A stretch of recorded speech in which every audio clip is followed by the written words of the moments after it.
Welcome to the Real News Network. I'm Paul Jay in Washington.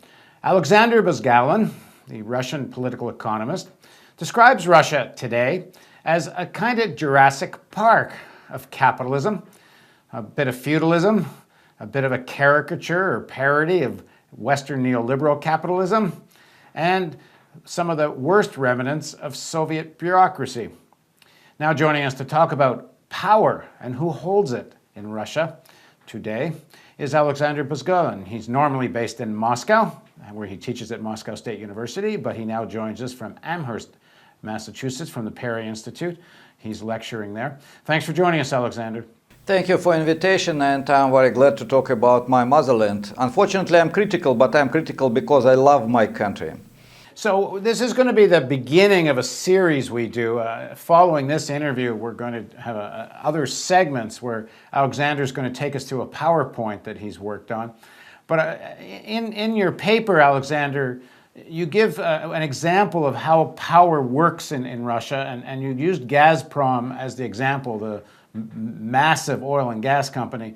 So tell us a bit about Gazprom and how that illustrates the way this sort of corporatism Russian style works.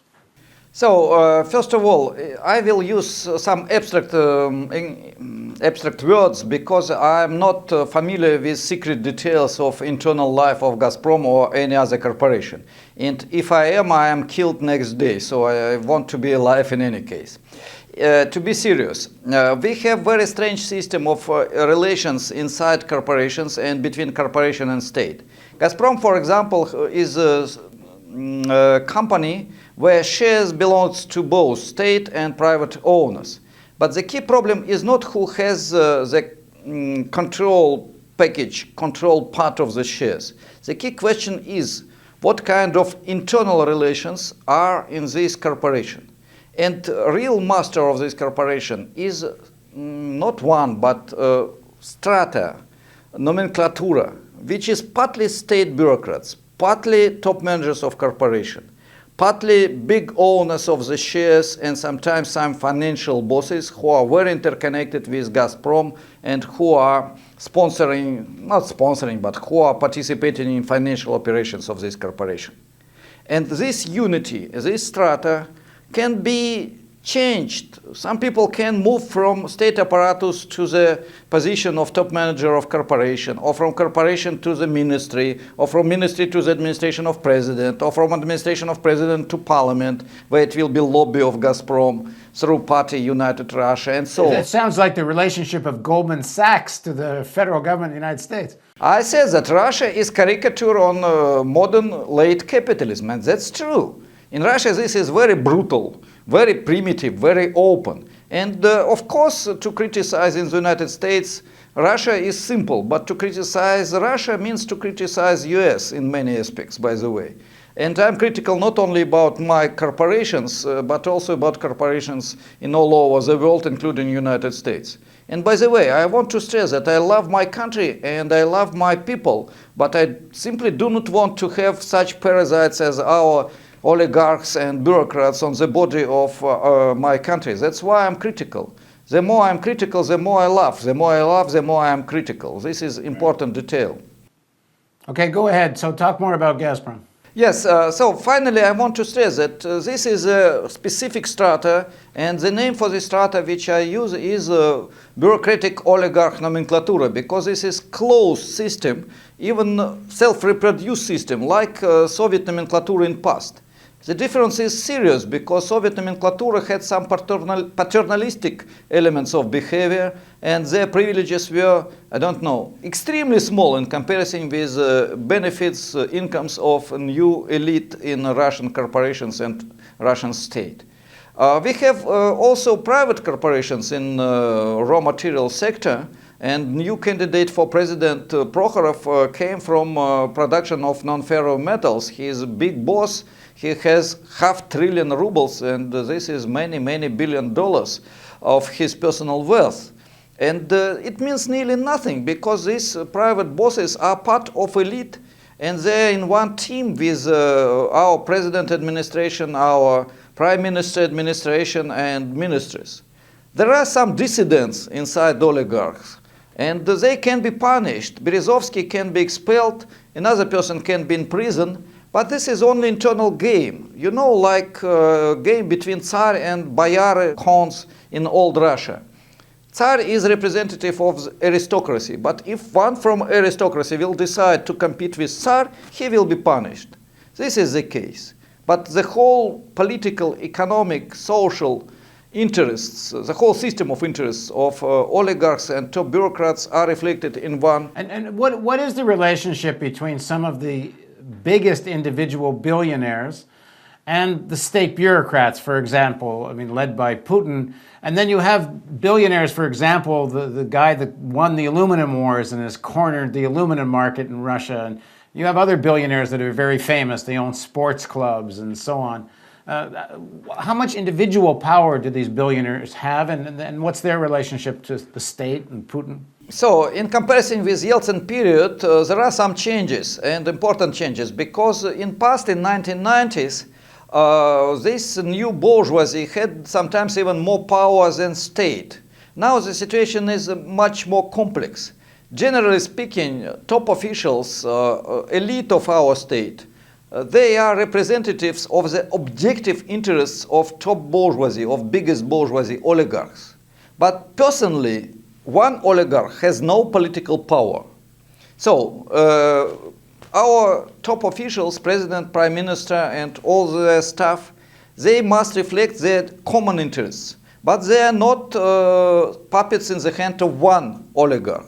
If our president will decide to introduce progressive income tax and to nationalize national resources, or to introduce free of charge education everywhere, or to decrease radically personal wealth of oligarchs, he will be dismissed next minute. But if Putin or anybody else will decide to punish one or another person among oligarchs' team, he can do this, and it's not something extraordinary. This is the real dialectic of our situation. Right. Now, the way you describe the situation of the elite, this kind of alliance between the top administrators of the companies, the billionaires who own shares, the state and the state bureaucrats, as a whole stratum that controls the economy and power in Russia, is this partly at odds with American interests that would like a more open Russian economy and politics, for more freedom for American capital to have more penetration and power within the Russian economy?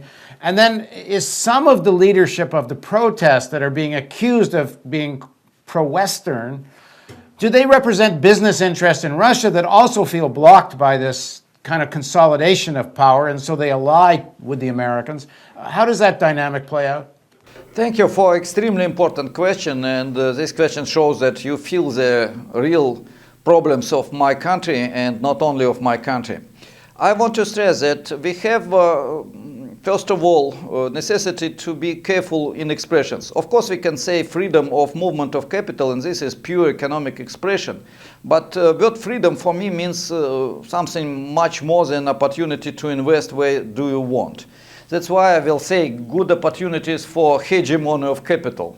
So Russia creates some problems for hegemony of foreign capital in our economic space. And this is also a problem of division inside Russian bourgeoisie and inside Russian economic elite.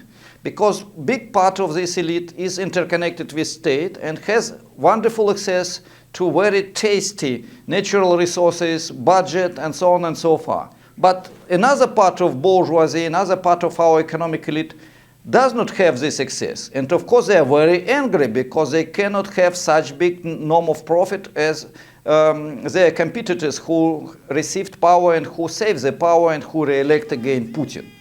And that's why some Western corporations are also in a position, because they cannot eat all natural resources of Russia and a lot of other opportunities to make business in my country without limitations. They have limitations because another part of oligarchs is using this wealth.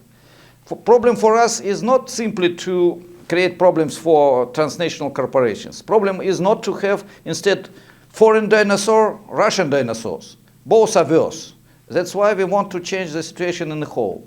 As far as opposition is concerned, yes, Unfortunately, I want to stress, unfortunately, during demonstrations on the tribune, we had some leaders who came from the past, from 1990s, and who are representatives of part of bourgeoisie, part of elite, which now has no power and has no good access to natural resources, state budget, and other very important sources of enrichment. That's why we have also negative feature, support of this opposition by dirty business of 1990s first, and second, support of this opposition by Western mass media, Western officials, and Western corporations. And when after meeting of the protest, elite of this protest, those who were trying to show that they are leaders, they are not, but they were trying to show that they are leaders, they were invited to US embassy for elite reception. And of course it's discreditized in terrible form all protest movement, and it was terrible. They betrayed the real movement of protest, and this is awful. But this is the game, this is the contradiction, this is real policy, and we must understand all difficulties and all problems and to fight against not only Putin and his team, but also against so-called opposition, which wants only to move us from 2000s to 1990s, which is even worse. And just quickly, because what I'm going to ask you requires a very big question, but just give me the headlines. What would you like to see a Russian government do now? What kind of policy would give what you called in your presentation a better future? So first of all, government and president cannot change situation in my country. We have very deep contradictions interconnected with production relations, property relations in particular, with institutions, with political system. And it's necessary to have radical changes, democratic, socially oriented, not socialist, but democratic, socially oriented changes in all spheres of our economic, social, political life. That's why government cannot do this. This can be done only together. That's why main problem for us, main goal for us is activization of social creativity, activization of real networks, civil society, NGOs, social movements. And only from below we can change Russian situation. From above it will be just game. It will be just imitation of reforms, more or less democratic, more or less social, but imitation. But when you say radical change, don't you have to change who owns stuff? I mean, if the commanding heights of the economy are owned either privately or through crony capitalism with the state, links with them, don't you have to change how things are owned? The problem, of course, is very interconnected with property, and not only property relations, but property as wealth. And we need this redistribution of the wealth, because wealth was created on the criminal basis, on the basis of extraction of rent from natural resources. And such property cannot be basis for effective development. Even from the point of view of efficiency, economic efficiency, not only from the point of view of social justice and democracy, we must have changes in property relations and distribution of the wealth. So what does that mean? Does that not mean some form, some kind of new form of public ownership or collective ownership of some kind or another? Let's start from the very small changes, but in any case it will be democratic, socially oriented revolution, I can say. But it will be small changes. It will be openness for business, openness for collective enterprises and state enterprises in different spheres and different forms. It will be not socialist economy. We cannot create this during one day and on modern basis. We need socially oriented economy, minimum like Swedish model of capitalism. I am not fan of social democracy and Swedish model, but for Russia this is future. And after that I hope and I think we must move forward. But this is another question for another interview. So you're talking about next steps? Yes, of course, but myself, I am Marxist, critical Marxist, and I will never, how to say, make secret from this. But I do not want now to start for 30 seconds explanation of very complex positive program. Okay, well, I encourage everybody to watch the PowerPoint presentation, and we're going to put this all up over the next few days. And then we hope soon Aleksandr will be available in a live web chat for your questions. So thank you very much, Aleksandr. And thank you for invitation. It's a great pleasure and honor for me. And thank you for joining us on the Real News Network.